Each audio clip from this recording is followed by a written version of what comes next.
What's going on, guys? Wei Koh and Eleonor Picciotto. are you from Revolution, and we're here to celebrate a really cool launch at Vacheron Constantin. It is the homage to the legendary 222. But first, we want to walk you through a little bit of history related to sports watches at Vacheron. So the first watch we want to talk about is one on Eleanor's wrist. Tell us what you're wearing.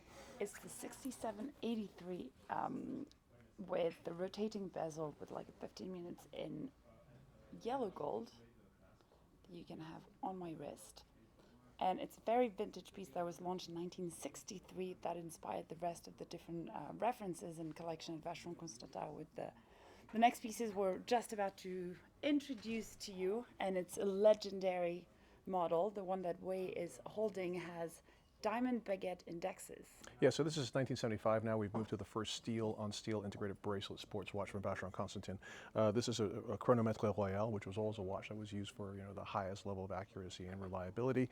But the watch is incredible looking. Look at that case, right? And look at the integration of the bracelet. It was made from 75 to 77, and then they stopped it. But in 1977, they launched something that was legendary. So let's go back to the era of the 70s, and we're talking about disco. We're talking about libidinousness. We're talking about kind of global Playboy culture. Actually, if I'm not mistaken, Eleonor Picciotto was born in the 1970s.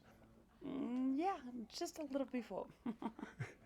Okay, but nonetheless, the watch that was born in 1977 was this incredible timepiece. It is called the 222. Now, if you may have recall, in 1972, you had already the creation of the integrated bracelet sport chic watch, the Royal Oak, 5402 at Audemars Piguet. In 1976, Patek Philippe responded. Both of these designs were made by Gerald Genta with the Nautilus, right? The 3700 1A. But then Vacheron Constantin launched this in 1977, and in some ways, it's just as cool and just as elegant. And it was designed not by Genta, but by a very interesting young guy at the time named Jörg Heisek. Yes, exactly. Very bold at the time, and he kind of disrupted the whole watch market in creating some designs that were way different from what Gerald Genta and all the famous timepieces that we all know from today. Totally. So, what I love about this design is like you've got this really cool barrel shape to it, then you've got this fluted bezel, you've got the Maltese cross, which is a symbol of Vacheron Constantin, and then you've got this bracelet with these hexagonal pieces in here as well, and the integration is extraordinary. Now, we happen to have the 3N yellow gold reference because that's the piece that Vacheron has decided to play homage to, and Eleanor is going to show that to you right now. This is the newest piece that's going to be launched tomorrow morning at 8:30 Swiss time, just at the opening of the doors of the Watches and Wonders for 2022, launching the 222 or 222. Hey, nice one. Yeah, you see? So this watch is really cool. In fact, this is the watch that, like, for those of us who are watch nerds and love the 222, every year we've been asking Vacheron to launch one of these, and they finally have, and it is freaking awesome, right? We still have the fluted bezel, we'll still have the Maltese sign, but what's a bit different, as Christian was pointed out, are the indexes that are now not being replaced with Superluminova, which used to be by Tritium, and the green color, they're trying to make an echo of that color with the Superluminova.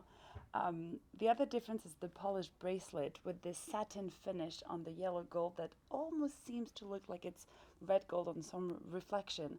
And it, in my opinion, that's what makes the piece so cool and so gentle, as for you and I, at the same time, the diameter is also very wearable and very easy to just try on at any time. Yeah, 37 mm like the original. It's slightly thicker than the original watch. So if you look at this watch, which is the original 222, that's 7 mm in thickness, and this is 7.9.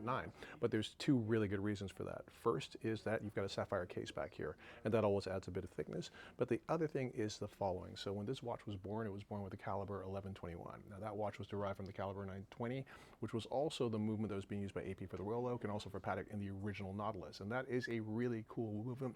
It was the thinnest full rotor automatic movement at its time. However, it had one quirky feature to it, which was when you wanted to change the date. When you wanted to change the date, you basically had to take the hour hand and go back and forth between midnight and 9 p.m.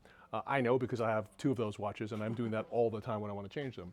So to make it more user-friendly for the contemporary watch, Vacheron has decided to go to the caliber 2455, which was a movement created in 2007 or launched in 2007 and appears primarily in the Patrimony traditionnelle. But full rotor, 4 hertz as opposed to 2.75 hertz of the original movement, and it's a 3-position crown, so you can just quick set the date, which gives you this wonderful sense of easy ease, right? And then also check out the deployment, and now you've got a 3-bladed deployment, which is a lot easier to wear also. But honestly, I just love the fact that they decided to update it, make it super reliable, but still has all the sort of like badass disco kind of coolness to it. In fact, I feel it works really well with your outfit, Eleanor. So I'm going to ask you to put it on. Let's switch. Yeah, since you've got the leopard skin, which I always feel is a great embodiment, and then you've got like the Jane Birkin curtain bangs, as I think you were calling them, right? Exactly. Which is also very 1970s as well. And it's also like that's a really cool indication it works on a guy and on a beautiful woman like Eleanor as well. Well, you get it and I'll borrow it from you. I've already ordered one, so we may have a deal there. Perfect. I promise not to scratch it. But the good thing is that with the satin finish, it's just going to give some patina to the piece. Yeah, I don't know about that. But anyway. But that's it, guys. So that's the launch of the new 222. Eleonor Picciotto and Wei Koh signing out. Peace, guys.